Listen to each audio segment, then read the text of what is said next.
Orang yang paling waras adalah orang yang senang menulis. Begitu kata kakakku dulu. Banyak orang yang merasakan sedih, marah, pilu, tapi semuanya dipendam saja sehingga bertumpuk menjadi penyakit yang memberatkan tubuh kita sendiri. Ya, aku beruntung. Aku beruntung dapat menemukan passionku di usia yang masih belia. Aku beruntung terlahir dalam keluarga yang berada, yang dapat mendukung keinginanku sebagai penulis dan menyokong hidupku di saat aku sedang rapuh dan kehabisan inspirasi dan motivasi untuk menulis. Saat tulisanku dikenal masyarakat dan kisahku diliput oleh media, banyak orang yang mengirimkan karyanya kepadaku. Aku terharu dengan kepercayaan yang diberikan oleh orang lain. Aku beruntung dipertemukan dengan orang-orang yang selalu menyemangatiku dan menginspirasiku untuk terus menulis. Saat buku Eva Laminlove masih beredar dalam bentuk fotokopi sederhana, kakakku yang kuliah di Fakultas Psikologi UI menyuruhku ikut ke kampusnya.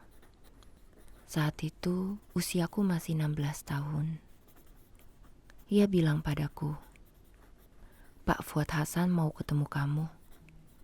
Dengan lugunya, aku bertanya, "Siapa Fuad Hasan?" Kakakku sedikit melotot mendengar pertanyaan bodohku ini. Setelah dijelaskan, badanku langsung terasa lunglai. Kenapa ia mencariku?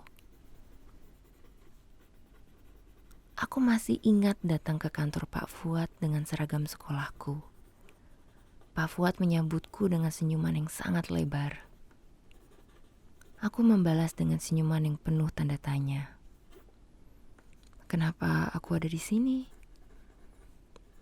Ia lalu mengeluarkan novelku yang masih dalam bentuk fotokopi yang penuh post-it, stabilo, dan catatan tertulis di beberapa halamannya. Kami membedah Eva Laminlove yang ditulis oleh bocah berumur 15 tahun. Sampai saat ini, setiap aku mengingatnya, aku masih ada rasa tidak percaya.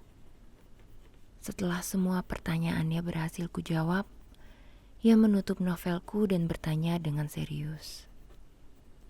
Apa tulisanmu berikutnya? Aku langsung membeku.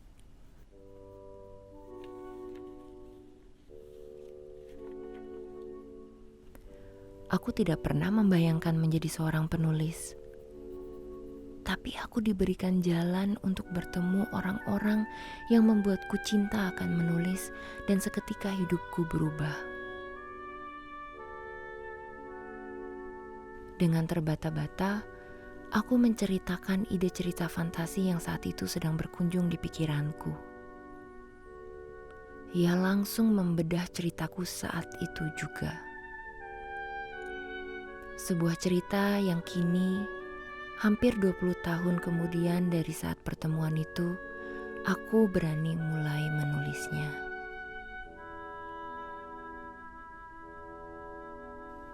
Ya, seorang penulis dengan kemampuannya untuk mencipta dapat menjadikan hidup ini seperti sebuah playground. Tetapi aku tetap mengalami banyak goncangan hidup yang membuatku merasa sendirian, tidak berguna, dan tanpa harapan. Tapi menulis telah membawaku bertemu begitu banyak orang dan membawaku ke begitu banyak tempat.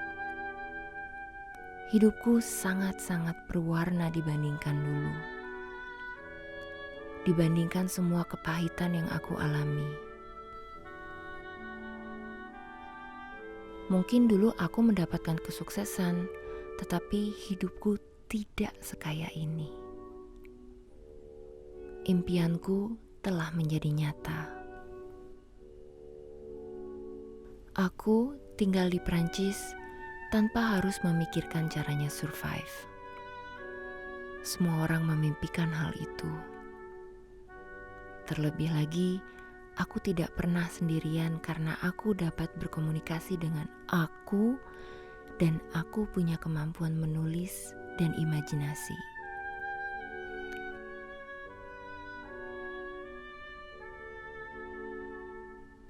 Hidupku sangat menyenangkan dan penuh kebahagiaan dan pengalaman sejak tinggal di Prancis 3 tahun ini. Aku berharap dapat menggunakan kekayaan dan pengalaman ini dengan baik. Sekarang, aku lebih kuat dan matang. Aku dapat melakukan apa yang ku mau. Semua yang kupikir tidak mungkin terjadi, kini aku tahu bahwa semesta akan membentuk takdir yang ku mau. Aku hanya perlu memutuskan apa yang mau aku capai, menulisnya, memasukkannya ke dalam amplop, dan mengirimkannya pada diriku sendiri.